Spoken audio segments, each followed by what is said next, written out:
akan hitung 1, 2, 3 dalam nama Yesus.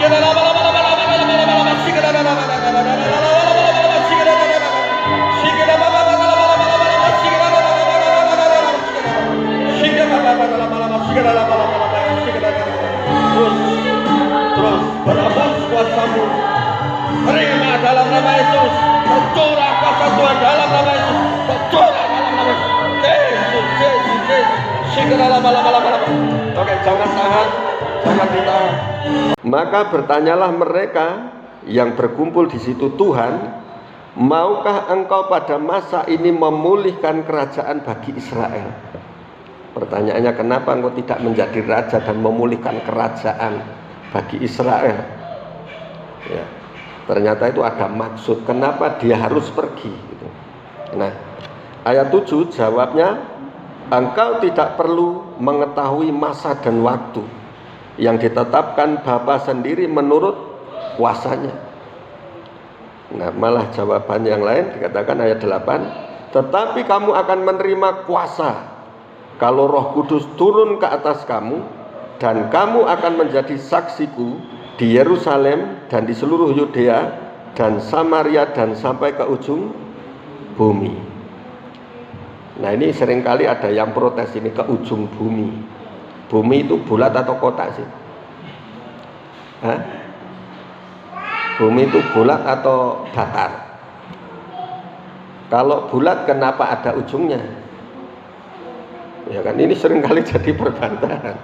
Nah, kalau kita lihat di kitab Yesaya, ini jelas bumi itu bulat. Karena Tuhan yang bertahta di atas bulatan bumi, berkuasa atas bulatan bumi, itu kata Alkitab langsung. Ya, jadi jelas bumi itu bulat. Tetapi kenapa ada ujungnya? Nah, artinya ternyata lawatan Tuhan itu akan terjadi. Yang pertama itu dari Israel sana, dari Israel, terus merambah ke barat, ya ke barat, terus kena orang-orang Eropa, terus sampai ke seluruh dunia, nanti sampai Indonesia, nah, nanti balik lagi ke Israel lagi. Itu maksudnya sampai mentok ke Israel lagi, lawatan itu terjadi. Jadi karena orang Israel, banyak orang Yahudi yang menolak bahwa Yesus adalah Tuhan dan yang menolak bahwa Yesus adalah Mesias, maka berita firman itu sampai ke seluruh dunia. Nah, baru nanti lawatan itu terjadi dan balik ke Israel lagi, itu maksudnya. Makanya sekarang kan kenapa yang lebih banyak dipakai Tuhan justru orang-orang yang di luar Israel, ya kan, termasuk Indonesia. Ya, kalau gurunya pergi, itu otomatis murid-muridnya yang harus bekerja. Ya, murid-muridnya yang harus bekerja. Maka dikatakan, jadi pergilah, jadikanlah semua bangsa muridku. Jadikanlah semua bangsa muridku. Nah, baptislah mereka dan ajarlah mereka. Gitu ya. Nah, ini jadi kenapa Tuhan harus pergi? Ini supaya kita juga mendapat bagian dalam pelayanan, bukan cuma Tuhan. Karena gini, kalau kita ke surga, nggak ngapa-ngapain, nggak pernah melakukan sesuatu, tidak pernah memberikan sesuatu, kira-kira enak nggak rasanya? Nggak ikut ngapa-ngapain, tiba-tiba ikut masuk itu aja, ikut nimbrung. Ya, saya kira yang lain bisa bangga, ini saya sudah lakukan sesuatu untuk Tuhan, ya kan? Terus kita, aduh, aku nggak lakukan apa-apa. Rasanya mesti nggak enak ini. Jadi pernah satu saat ada seorang turis gitu ya, ini di daerah luar negeri. Nah, di situ walaupun di Eropa ini biasanya kan ada tanaman namanya, kalau di Jepang itu tanaman sakura namanya, bunga sakura. Nah, di taman ini, padahal ini bukan di Jepang tapi di Eropa, ini menanam tanaman namanya bunga sakura yang begitu indah. Nah, terus ada yang lagi foto-foto, selfie-selfie gitu. Wah, gini kan. Terus dia bangga gitu karena apa? Karena bisa selfie di tempat yang langka ini, yang orang lain belum tentu bisa masuk ke sana. Dia selfie foto dan menyatakan kebanggaannya. Puji Tuhan, saya bisa ada di tempat ini. Tiba-tiba ada tukang taman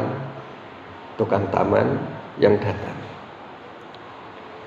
Kalau Anda saja bangga bisa datang ke tempat ini, saya lebih bangga. Karena apa? Karena saya ikut menanam bunga sakura ini dan juga merawatnya. Apa enggak lebih dahsyat ya kan? Karena saya ikut menanamnya. Nah, begitu juga dengan kita. Jangan bangga cuma masuk surga tapi enggak lakukan apa-apa. Nah, tapi di sini kita harus mengambil bagian. Amin. Mengambil bagian dalam pekerjaan Tuhan, sehingga kita nggak orang bangga, kita bisa berkata aku lebih bangga karena aku ikut menginjil, aku ikut membesarkan kerajaan surga. Amin. Lebih dahsyat lagi. Nah terus untuk membawa semua bangsa menjadi murid Tuhan, ini tentunya kan nggak gampang. Banyak buktinya yang sekolah teologi bisa gagal, ya kan? Apalagi yang cuma asal-asalan beritakan Injil. Adalah lebih berguna jika aku pergi. Sebab jikalau aku tidak pergi, jika Tuhan tidak pergi, penghibur itu tidak akan datang kepadamu. Gitu ya. Jadi kalau Tuhan tetap ada di dunia, penghibur atau Roh Kudus itu tidak datang kepada kita. Nah, tetapi jikalau aku pergi, aku akan mengutus dia kepadamu. Amin. Jadi kalau Tuhan pergi ke surga, Roh Kudus akan dicurahkan ke kita. Untuk apa? Mempersiapkan kita, memperlengkapi anak-anak Tuhan, hamba-hamba Tuhan. Jadi biar tidak asal-asalan penginjilan ini memang butuh kesiapan. Karena yang dihadapi ini bukan sekadar orang-orang yang kosong blong gitu ya. Artinya nggak ngerti apa-apa. Tetapi banyak yang kita hadapi ini kuasa-kuasa kegelapan, roh-roh jahat seperti itu. Penginjilan pun kan sama.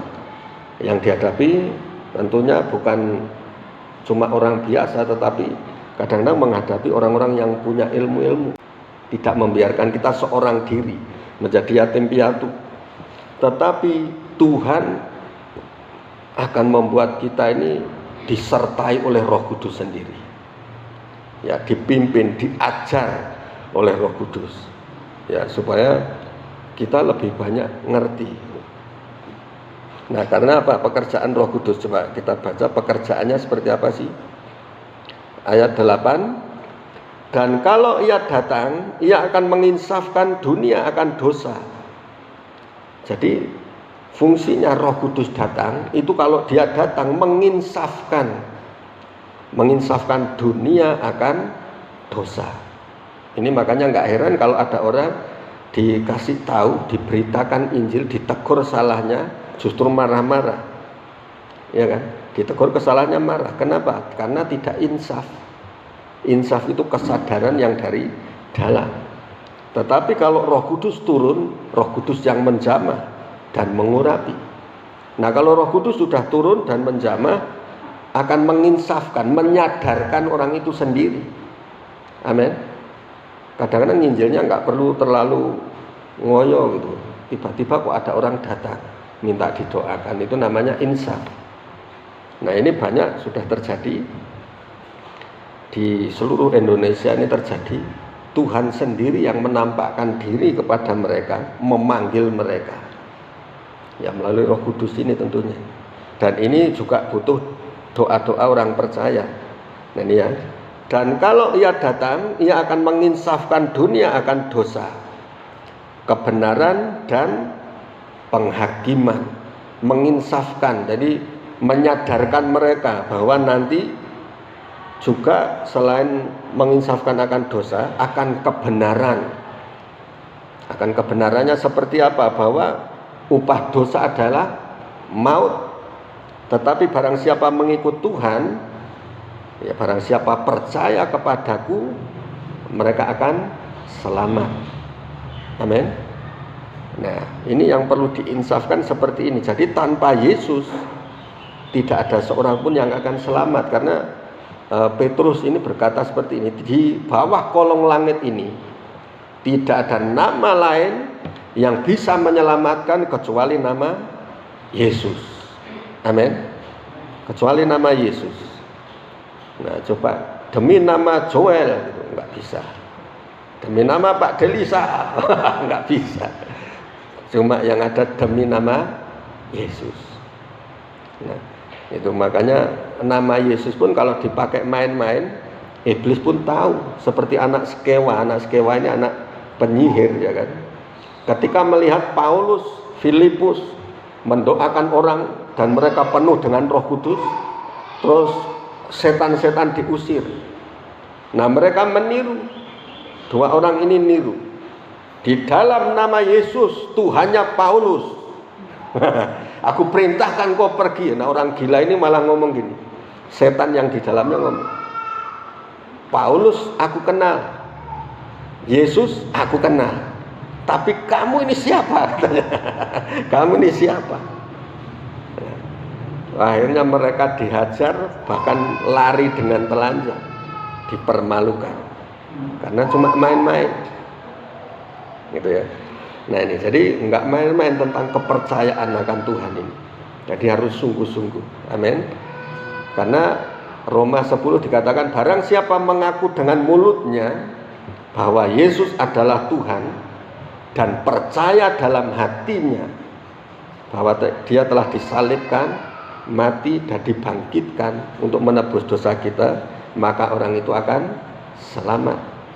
Ya, jadi bukan cuma mengaku dengan mulut, tetapi harus percaya dalam hati. Nah, ini baru ada kuasa. Nah, jadi kalau Roh Kudus turun dan dia datang, itu menginsafkan dunia akan dosa, akan kebenaran dan penghakiman. Artinya apa? Kita nggak bisa enak-enak. Ada yang ngomong gini, pilih mana, sengsara di dunia tapi masuk surga, atau enak di dunia punya segala sesuatu tapi nanti masuk neraka. Milih yang mana? Ya, nggak ada yang milih, karena berat. Sengsara di dunia siapa yang mau? Ya kan? Kaya di dunia punya semuanya, masuk neraka siapa yang mau juga? Maunya gimana? Maunya ya enak hidup di dunia dan nanti mati masuk surga. Nah, banyak yang seperti itu. Dikatakan kalau di dunia berfoya-foya, mati masuk surga. Nah, mana ada? Karena di dunia cuma ada dua pilihan, mau jalan yang lebar atau yang sempit. Nah, kalau yang lebar masuk neraka, yang sempit masuk surga. Ya bukan berarti nggak boleh punya semuanya ya, tapi artinya itu pilihannya sangat sempit itu, dibanding kalau masuk neraka, gitu ya. Nah nih, terus selanjutnya apa yang dipersiapkan? Nah, yang di Kisah Rasul tadi, Kisah Rasul 1, coba kembali lagi ke Kisah Rasul 1 ayatnya yang ke-8. Ya. Dikatakan seperti ini untuk mempersiapkan kita. Tetapi kamu akan menerima kuasa kalau Roh Kudus turun ke atas kamu, dan kamu akan menjadi saksiku di Yerusalem dan di seluruh Yudea dan Samaria dan sampai ke ujung bumi. Amin. Tetapi kamu akan menerima kuasa. Menerima kuasa artinya menerima satu kekuatan. Itu kalau di kitab bahasa Jawa, siro bokal nompo kasekten. Dalam bahasa Jawa sebenarnya artinya itu menerima kesaktian. Wah, menerima kesaktian. Jadi menerima Roh Kudus, menerima kuasa itu sama dengan menerima sebuah kesaktian. Itu kalau di kitab bahasa Jawa ya, bakal nompo kasekten, ya, menerima satu kesaktian. Nah, kalau yang diterjemahkan lain mah, ya, kita menjadi orang yang sekti tanpa aji, artinya punya kekuatan, punya kesaktian, tapi tanpa jimat-jimat, nggak perlu pakai jimat, ya kan? Tanpa mantra-mantra, cukup dalam nama Yesus, haleluya, amin. Selesai, nggak perlu banyak-banyak, ya kan? Nah ini yang perlu kita terapkan, kita praktekkan dalam hidup kita, ya. Nah, kita terapkan. Jadi, tetapi kamu akan menerima kuasa kalau Roh Kudus turun ke atas kamu, dan kamu akan menjadi saksiku. Bersaksi di mana?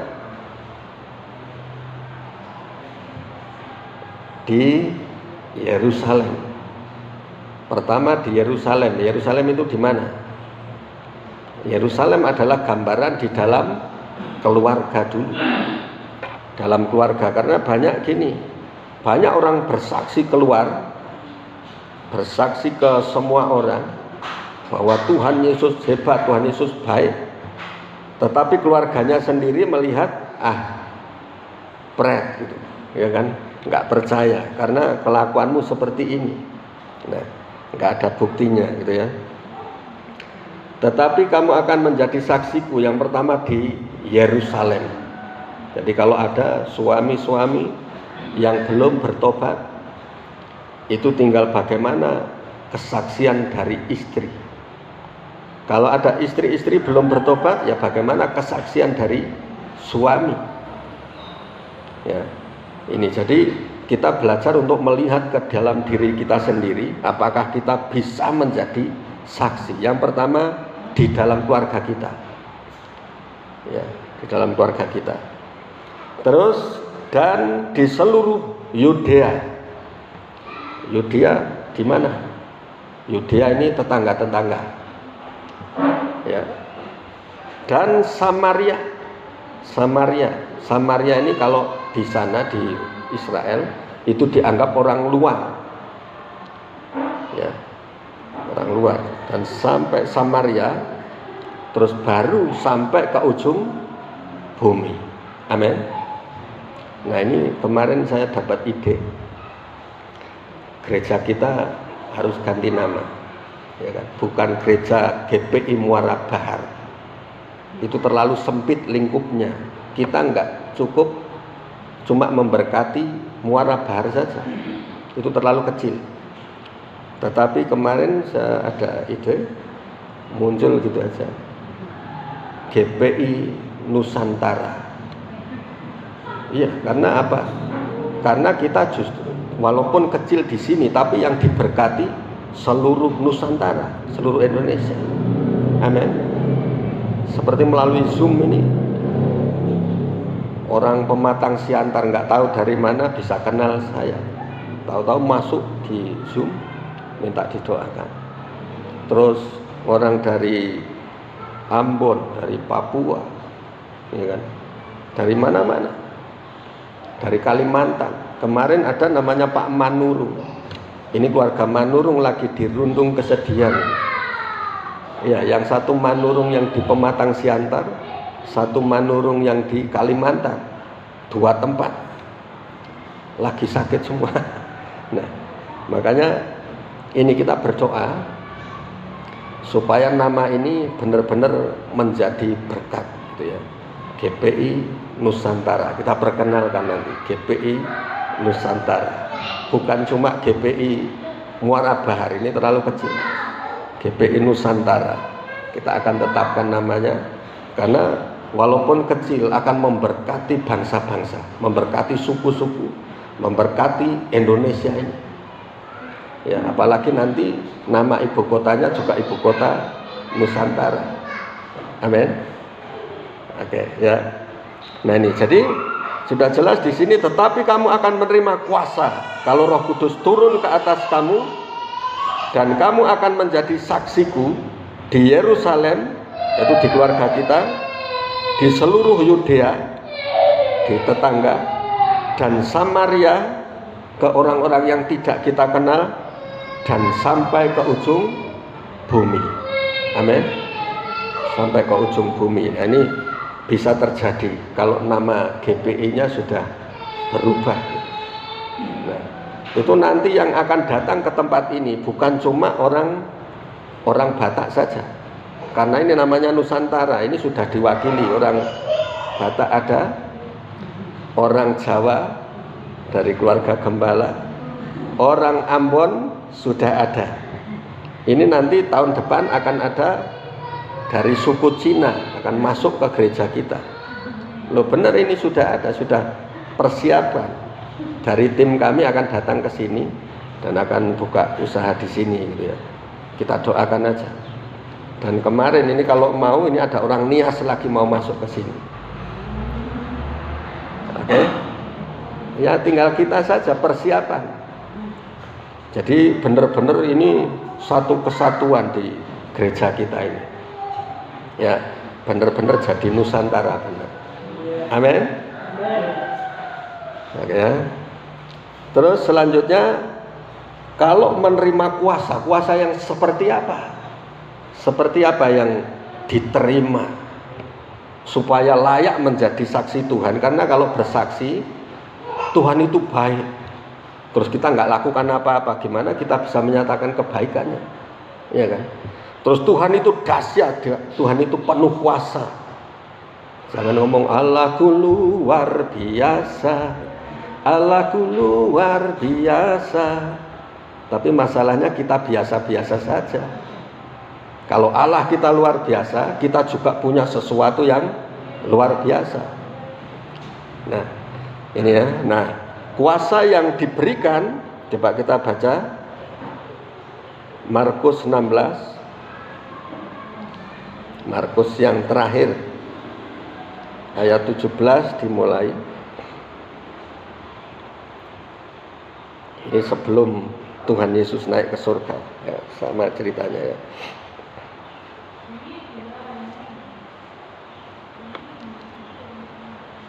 Oke, dari awal, dari ayat 16 coba. Oke, dikatakan seperti ini, siapa yang percaya dan dibaptis akan diselamatkan, tetapi siapa yang tidak percaya akan dihukum. Jadi kalau kita penginjilan nggak perlu maksa, percaya puji Tuhan kamu selamat, nggak percaya ya silahkan, akan terima hukuman. Nah, sudah seperti itu. Terus ayat 17, tanda-tanda ini akan menyertai orang-orang yang percaya. Siapa orang percaya? Ya kita semua, bukan cuma pendetanya, tetapi kita semua. Tanda-tanda ini akan menyertai orang-orang yang percaya. Mereka akan mengusir, siapa yang diusir? Setan-setan. Bukan cuma satu loh, kalau mengusir setan itu berarti cuma satu, sekali.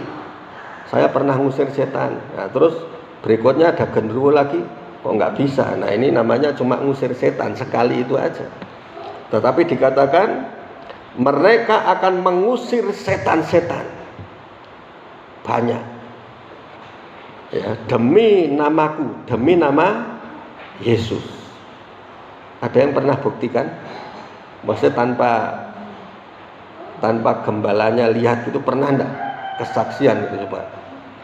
Saya pernah ngusir setan Pak, tetapi bukan setannya yang kabur, saya yang kabur Pak. Saya yang kabur. Ya kan banyak yang seperti ini, ngusir setan bukan setannya kabur, orangnya kabur. Nah, mereka akan berbicara dalam bahasa-bahasa yang baru bagi mereka. Mereka akan berbicara dalam bahasa baru, yaitu bahasa roh. Ya, dalam bahasa roh. Nah, bahasa roh seperti apa? Nah, ini besok lagi pelajarannya ya. Mereka akan memegang ular. Ada yang berani pegang ular? Ini hati-hati Pak ya. Airnya jangan digunakan. Loh kenapa? Saya lihat kemarin ada orang naruh racun Pak di bak mandinya, di bak airnya. Airnya nggak apa-apa. Nggak apa-apa. Coba lihat ini. malah dia langsung ambil airnya, langsung diminum sama dia. Diminum, kan, nggak masalah, nggak mati kan, sakit juga enggak ini. Dia langsung kayak gitu, cuma ketawa-ketawa aja. Untuk membuktikan bahwa firman ini benar adanya. Ya, mereka memegang ular dan sekalipun mereka minum racun maut tidak mendapat celaka. Amin. Terus mereka akan meletakkan tangannya atas orang sakit dan orang itu akan sembuh. Amin. Nah, amin, tapi sudah dibuktikan belum? Praktekkan. Bukan cuma amin aja ya kan, praktekkan. Ini tadi pagi sudah disuruh praktek saya ini. Yosef tiba-tiba sakit perutnya. Ke kamar mandi kok wek gitu. Wah, tak pikir ngidam ini. Wah, ini Mama Belisa yang hamil kok Yosef yang ngidam ini. Nah, terus akhirnya sakit perut saya. Terus kok aneh gitu. Saya rasa ada sesuatu yang aneh, terus saya doa. Dan ternyata benar ada satu gangguannya. Kita doa, terjadi lepas. Terus gimana? Sakit lagi enggak? Enggak. Udah lega. Itu makanya bisa pelayanan itu ya. Jadi kita bisa buktikan semuanya ini. Amin. Bahwa kuasa itu benar-benar ada. Kuasa itu nyata. Ya, bukan cuma teori. Oke. Nah, jadi kalau sakit kita tidak perlu terlalu panik dulu. Kita datang dulu kepada Tuhan. Doakan. Karena sesuai firman Tuhan, kalau kita termasuk orang yang percaya, ini akan terjadi. Tanda-tanda ini menyertai orang yang percaya. Amin. Nah ini ya. Jadi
terus berhembus kuasamu, terima dalam nama Yesus, tercurah